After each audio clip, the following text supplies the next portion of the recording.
રાજકોટ જિલ્લાના જેતપુર નવાગઢ નગરપાલિકાની 11 વોર્ડની 44 બેઠક માટે ચૂંટણી યોજાવાની છે ત્યારે પાલિકાની ચૂંટણીમાં ભાજપ દ્વારા જોરશોરથી ચૂંટણી પ્રચાર શરૂ કરવામાં આવ્યો છે। પ્રચારમાં જેતપુર મત વિસ્તારના ધારાસભ્ય જયેશ રાદડિયા પણ પાલિકાની ચૂંટણીમાં મેદાને ઉતર્યા। ભાજપના ઉમેદવારના સમર્થનમાં જયેશ રાદડિયા દ્વારા ડોર ટુ ડોર લોક સંપર્ક કરીને પ્રચાર કર્યો હતો। તો જેતપુરમાં કોંગ્રેસ ઉમેદવારે ભાજપ ઉમેદવારને સમર્થન આપતા ખળભળાટ મચી ગયો। વોર્ડ નંબર 10ના કોંગ્રેસના ઉમેદવાર આનંદીબેન ધામલિયાએ ભાજપનો કેસ ધારણ કર્યો। ભાજપને સમર્થન કરતા રાજકારણ ગરમાયું છે। જૂનાગઢમાં પણ ભાજપે એડીચોટીનું જોર લગાવ્યું। ભાજપ દ્વારા જૂનાગઢમાં બાઇક રેલીનું આયોજન કરવામાં આવ્યું। યુવા મોરચા અધ્યક્ષ પ્રશાંત કોરાટના અધ્યક્ષસ્થાને જૂનાગઢ શહેરમાં બાઇક રેલી યોજાઈ હતી। રેલીમાં શહેરના તમામ વોર્ડમાંથી મોટી સંખ્યામાં યુવા કાર્યકરો તેમજ હોદ્દેદારો જોડાયા। ડીજેના સથવારે શહેરના મુખ્ય માર્ગો પરથી રેલી પસાર થઈ હતી। તો આણંદ જિલ્લા સાંસદ મિતેશ પટેલે આંકલવ નગરપાલિકા વિસ્તારમાં ચૂંટણી પ્રચાર કર્યો। આંકલવ ભાજપના આગેવાન ગુલાબસિંહ પટિયાર અને આણંદ જિલ્લા ભાજપની ટીમ સાથે આંકલવ પાલિકા વિસ્તારમાં ડોર ટુ ડોર પ્રચાર શરૂ કર્યો। સ્થાનિક સ્વરાજ ચૂંટણીના પ્રચાર પડઘમ શાંત। 68 નગરપાલિકાની રવિવારે ચૂંટણી। 66 નગરપાલિકાની ચૂંટણી તેમજ જૂનાગઢ મહાનગરપાલિકા અને ખેડા, કપડવંજ અને ગાંધીનગર તાલુકા પંચાયતની સ્થાનિક સ્વરાજની ચૂંટણી યોજાવાની છે, જે માટે 16 ફેબ્રુઆરીએ મતદાન થવાનું છે। આ સ્થાનિક સ્વરાજની ચૂંટણીના પ્રચાર પડઘમ શાંત થઈ ગયા છે। ઉમેદવારો હવે માત્ર ડોર ટુ ડોર પ્રચાર કરી શકશે। હવે 16 ફેબ્રુઆરીએ મતદાન થશે। સવારે 7 વાગ્યાથી સાંજે 6 વાગ્યા દરમિયાન મતદાન યોજાશે। સ્થાનિક સ્વરાજની યોજાનાર ચૂંટણીમાં 5084 જેટલા ઉમેદવારો મેદાનમાં છે। કુલ 2178 બેઠક પર સ્થાનિક સ્વરાજની ચૂંટણી યોજાશે। અત્યાર સુધીમાં 213 બેઠક બિનહરીફ થઈ છે।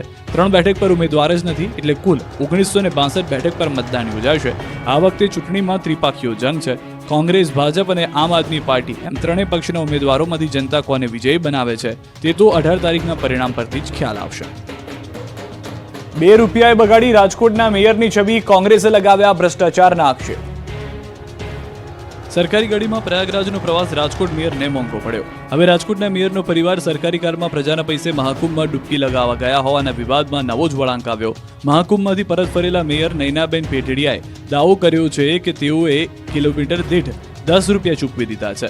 વિવાદ વકર્યો ત્યારે સ્ટેન્ડિંગ કમિટીના ચેરમેન જયમીન ઠાકરે 2 રૂપિયા પ્રતિ કિલોમીટરનો જે દાવો કર્યો હતો તેને મેયરે નકારી કાઢ્યો અને ખોટો સંદેશ આપીને જનતામાં પોતાને વગોવી દીધાની લાગણી વ્યક્ત કરી। જ્યારે 10 ફેબ્રુઆરીએ વિવાદ સામે આવ્યો ત્યારે ખુદ સ્ટેન્ડિંગ કમિટીના ચેરમેને 10 વર્ષ જૂના ઠરાવનો હવાલો આપ્યો હતો। જો કે આ સમગ્ર બાબતે વિવાદ વધતા રાજકોટ મહાનગરપાલિકાએ કાર્યવાહી કરી હતી। પ્રયાગરાજમાં કુંભમાં સ્નાન કરવા માટે 7 દિવસનો પ્રવાસ કરનાર નૈનાબેન પેટડિયાને પ્રતિ કિલોમીટર 10 રૂપિયાના ભાવે બિલ આપવામાં આવ્યું। આ રીતે રાજકોટ મેયર પાસેથી 34,780 રૂપિયાનું બિલ વસૂલવામાં આવ્યું। આ પ્રવાસમાં મેયરની સરકારી કાર 3400 કિલોમીટર ચાલી હતી। સવાલ એ ઉઠી રહ્યો છે કે મહાકુંભમાં ગયેલા મેયરની રેકી કોણે કરી? ગાડી પર કપડાં સૂકવ્યા હોવાના ફોટા પણ વાયરલ કરાયા હતા। મેયરે દાવો કર્યો છે કે એ વ્યક્તિએ મારા નામે જ હોટલમાં રૂમ બુક કરાવ્યો હતો। એવામાં સવાલ એ પણ છે કે મેયરના નામ જાણતા હોવા છતાં મૌન કેમ છે? શું મેયર પર કોઈનું દબાણ છે? જો કે ભાજપની અંદરની આ લડાઈને કારણે કોંગ્રેસને જોરદાર મોકો મળી ગયો છે। કોંગ્રેસ નેતા વશરામ સાગઠિયાએ આક્ષેપ કર્યો કે ભાજપનો આંતરિક વિખવાદ બહાર આવ્યો, ભાગ બટાઈના કારણે વિવાદ સામે આવ્યો। સ્થાનિક સ્વરાજની ચૂંટણી પહેલા કોંગ્રેસને મોટો ઝટકો, દિવંગત અહેમદ પટેલના દીકરા ફૈઝલ પટેલે પંજાનો સાથ છોડ્યો। સ્થાનિક સ્વરાજની ચૂંટણીના 48 કલાક પહેલા કોંગ્રેસને ભરૂચથી મોટો ઝટકો લાગ્યો છે। ચૂંટણી પહેલા ગુજરાતમાં કોંગ્રેસ કપરી પરિસ્થિતિનો સામનો કરી રહી છે, કારણ કે પાર્ટીના અનેક દિગ્ગજ નેતાઓએ કોંગ્રેસના અલવિદા કહી ભાજપનો કેસ ધારણ કરી લીધો છે। એવામાં કોંગ્રેસના દિવંગત નેતા અહેમદ પટેલના દીકરાએ પણ હવે કોંગ્રેસ સાથે છેડો ફાડી દીધો છે। ફૈઝલ પટેલની પાર્ટી છોડવાની જાહેરાત સાથે જ તેની ભાજપમાં જોડાવાને લઈને અટકળો તેજ થઈ ગઈ છે। મહત્વનું છે કે લોકસભાની ચૂંટણી વખતથી ફૈઝલ પટેલ અને તેની બહેન મુમતાઝ પટેલ પાર્ટીથી નારાજ હતા। કોંગ્રેસ નેતા ફૈઝલ પટેલે સોશિયલ મીડિયા પ્લેટફોર્મ એક્સ પર પાર્ટીથી દૂર રહેવાની જાહેરાત કરી। તેમણે લખ્યું કે ખૂબ જ પીડા અને વેદના સાથે મેં કોંગ્રેસ માટે કામ કરવાનું બંધ કરવાનો નિર્ણય લીધો છે। સપોર્ટ કરનાર કાર્યકરોનો ફૈઝલે આભાર માન્યો હતો, જેને લઈને રાજકારણ ગરમાયું છે। કોંગ્રેસ પ્રદેશ પ્રમુખ શક્તિસિંહ ગોહિલે કહ્યું કે ફૈઝલે ટ્વીટમાં કહ્યું છે કે હું કોંગ્રેસનો જ સમર્થક છું। મુમતાઝ પટેલ આજે પણ પ્રચાર કરી રહ્યા છે। બીજી તરફ ભાજપને કોંગ્રેસને ઘેરવાનો મોકો મળી ગયો છે। ફૈઝલ પટેલને લઈને ઋષિકેશ પટેલે કહ્યું કે કોંગ્રેસની વિચારસરણી હવે નથી રહી, માત્ર જૂજ લોકો જ કોંગ્રેસમાં રહેશે। ત્યારે હવે જોવાનું રહ્યું કે ફૈઝલ પટેલ કેસરીઓ ધારણ કરે છે કે કેમ। સુરત અને કચ્છમાં આગથી મચી ગઈ દોડધામ, લાખોના નુકસાનની શક્યતા।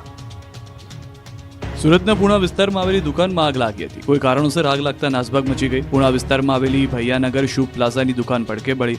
આગે જોતજોતામાં વિકરાળ સ્વરૂપ ધારણ કરી લેતા અફરાતફરીનો માહોલ સર્જાયો। પહેલા સ્થાનિકોએ પાણીનો મારો કર્યો, પરંતુ આગે ભીષણ રૂપ ધારણ કરી લેતા ફાયર વિભાગની ટીમને બોલાવવી પડી। ફાયરની ટીમે ઘટના સ્થળે પહોંચીને પાણીનો મારો ચલાવી આગને કાબૂમાં કરી।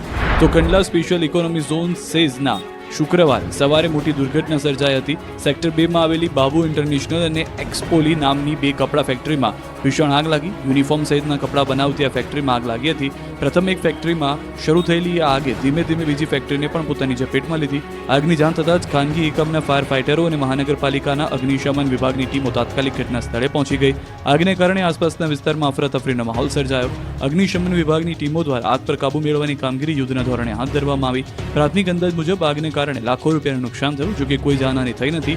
આગ લાગતા ધુમાડાના ગોટે ગોટાથી આકાશ ભરાઈ ગયું.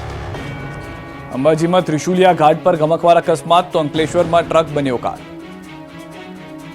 અંબાજી નજીક આવેલો ત્રિશુલિયો ઘાટ ફરી લોહીલુહાણ થયો છે. અહીં પૂરપાટ આવતા પિકઅપ ડાલાવાળાએ બાઇકને ટક્કર મારી હતી. અંબાજીથી દાંતા તરફથી બાઇક ચાલક પૂરપાટ આવી રહ્યો હતો. સામેથી પિકઅપ ડાલું પણ બેફામ આવી રહ્યું હતું. ત્યારે ત્રિશુલિયા ઘાટ પાસે પહોંચતા બાઇક ચાલક પિકઅપ સાથે ધડાકાભેર અથડાયો, જેથી પિકઅપ ડાલું પલટી મારી ગયું. ડિવાઈડર તોડી બીજી બાજુ જતું રહ્યું, જ્યારે બાઇક પણ રોડ પર જ પલટી મારી જતા ચાલકને ઈજા પહોંચી. અકસ્માતમાં 3 જણાને ગંભીર ઈજા પહોંચી. આ બાજુ અંકલેશ્વર નેશનલ હાઈવે પર અકસ્માત થયો. વાલિયા ચોકડી ઓવરબ્રિજ પર કાર અને ટ્રક વચ્ચે ગમકવાર અકસ્માત થતા કારમાં સવાર પરિવારનો આબાદ બચાવ થયો. જોકે કારના પાછળના ભાગનો કચ્ચરઘાણ નીકળી ગયો. તો સુરેન્દ્રનગર પાસે ટેન્કર અને ટ્રક વચ્ચે અકસ્માત થતા રોડ પર કેમિકલની રેલમછેલ થઈ. નવા સુદામડા ગામ નજીક અકસ્માત થતા રસ્તા પર કેમિકલની નદી વહી. જાણે રોડ પર નદી વહેતી હોય તેવા દ્રશ્યો જોવા મળ્યા. એટલી મોટી માત્રામાં કેમિકલ ઢોળાતા આસપાસના ખેતરો સુધી પહોંચતા ઘઉંના પાકમાં પણ નુકસાની જવાની ભીતિ સેવાઈ છે. આ તરફ દાહોદના ગરબાડામાં બસ ડ્રાઈવરને માર્યો માર. 3 લોકો એસટી ડ્રાઈવરને માર માર્યો. બસમાં જગ્યા ન હોવાથી થઈ બબાલ. ડ્રાઈવરે બસમાં ચડાવવાની ના પાડતા માથાકૂટ થઈ. પોલીસે સમગ્ર મામલે શરૂ કરી તપાસ. જામનગરમાં ફરી દાદાએ બુલડોઝર વાળી કરી સપાટો બોલાવ્યો. જામનગરમાં ફરી એકવાર દાદાએ બુલડોઝરથી સપાટો બોલાવ્યો. શહેરના વિવિધ વિસ્તારમાં સરકારી જમીન પર ખડકેલા દબાણો પર બુલડોઝર ફેરવી દેવાયો. જામનગર મહાનગરપાલિકાએ મહાપ્રભુજીની બેઠક વિસ્તારમાં આવેલ ગેરકાયદે દુકાનો પર બુલડોઝર ફેરવ્યું. મહાનગરપાલિકાની માલિકીની TP scheme number 1 plot number 59 પર થયેલા દબાણો દૂર કરવામાં આવ્યા. આ જમીન બાગ બગીચા માટે અનામત રાખવામાં આવી, જે છેલ્લા કેટલાક સમયથી 51થી વધુ કમર્શિયલ દુકાનોનું દબાણ થયું હતું. કુલ 1,26,000 ચોરસ ફૂટ વિસ્તારમાં ફેલાયેલી આ જમીનની બજાર કિંમત આશરે 50 કરોડ રૂપિયા આંકવામાં આવી છે. દબાણ હટાવ કાર્યવાહી દરમિયાન કોઈ અનિચ્છનીય બનાવ ન બને તે માટે ડીવાયએસપી જેવી ઝાલા, પીઆઈ નિકુંજ ચાવડા સહિત એલસીબી સ્ટાફનો ચુસ્ત પોલીસ બંદોબસ્ત ગોઠવવામાં આવ્યો હતો. આ કાર્યવાહીથી મહાનગરપાલિકાની કિંમતની જમીન મુક્ત થઈ જશે અને જેનો ઉપયોગ હવે મૂળ હેતુ મુજબ બાગ બગીચા માટે કરી શકાશે. આ પગલું શહેરમાં ગેરકાયદે દબાણો સામે મનપાની મક્કમ કાર્યવાહીનું ઉદાહરણ બન્યું છે. રાજકોટ ક્રાઇમ બ્રાન્ચે પેટ્રોલ પંપ લૂંટ કેસમાં એક કિશોર સહિત 3 લોકોને ઝડપી લીધા છે. વાવડી ગામ પાસે આવેલા પેટ્રોલ પંપ પર આ ટોળકીએ 13,000ની લૂંટ ચલાવી હતી. પોલીસે બેઝબોલનો ધોકો, રિક્ષા, મોબાઈલ ફોન સહિત કુલ 1,21,000 રૂપિયાનો મુદ્દામાલ કબજે કર્યો. 5 ફેબ્રુઆરીએ રાત્રિના 3 વાગ્યાના અરસામાં 3 જેટલા બુકાનીધારીઓએ પેટ્રોલ પંપ પર કામ કરતા કર્મચારીને માર માર્યો હતો. સાથે પેટ્રોલ પંપની ઓફિસમાં રહેલા 13,000ની લૂંટ ચલાવી હતી, જે સમગ્ર ઘટના સીસીટીવીમાં કેદ થઈ ગઈ હતી. સીસીટીવીના આધારે રાજકોટ શહેર ક્રાઇમ બ્રાન્ચ દ્વારા આરોપીઓની શોધખોળ શરૂ કરાઈ આરોપીને ઝડપી લેવામાં આવ્યા. બોરસદ અને અમદાવાદની સ્કૂલની દાદાગીરી જોવા મળી છે. આણંદના બોરસદમાં સરસ્વતી સ્કૂલની ફરી એકવાર દાદાગીરી સામે આવી છે. ફી ન ભરતા બાળકીને સ્કૂલે ન મોકલવા વાલીને ફોન કરીને કહી દેતા રોષ ફેલાયો હતો. સ્કૂલ તરફથી બાળકના વાલીને ફોન કરી ફી ભરી દો, નહીં તો બાળકીને સ્કૂલ ન મોકલતા તેવું સ્પષ્ટ કહી દેવાયું, જેથી વાલી ચિંતામાં મુકાયા. વાલી સાથેની વાતચીતનો ઓડિયો વાયરલ થયો, જેમાં સ્કૂલ સામે બાળકના પિતા આજીજી કરી રહ્યા છે, ફી ભરી દેવા વિનંતી કરે છે. વાલીએ ફેબ્રુઆરીના અંતમાં ફી ભરવા જણાવ્યું, છતાં વાલીની વિનંતીને શાળા સંચાલકે નકારી. ખાસ વાત તો એ છે કે અગાઉ પણ આવી રીતે એક વિદ્યાર્થીને ફી ન ભરાતા હેરાન કરવામાં આવ્યો હોવાનો વિડીયો જોવા મળ્યો છે. વિડીયો વાયરલ થયા બાદ પણ શિક્ષણ વિભાગ દ્વારા કોઈ કાર્યવાહી કરાઈ ન હતી. રાજકીય પીઠબળ ધરાવતા સંચાલકો સામે શિક્ષણ વિભાગ વામણું સાબિત થઈ રહ્યું છે. તકલીફ હોય તો જ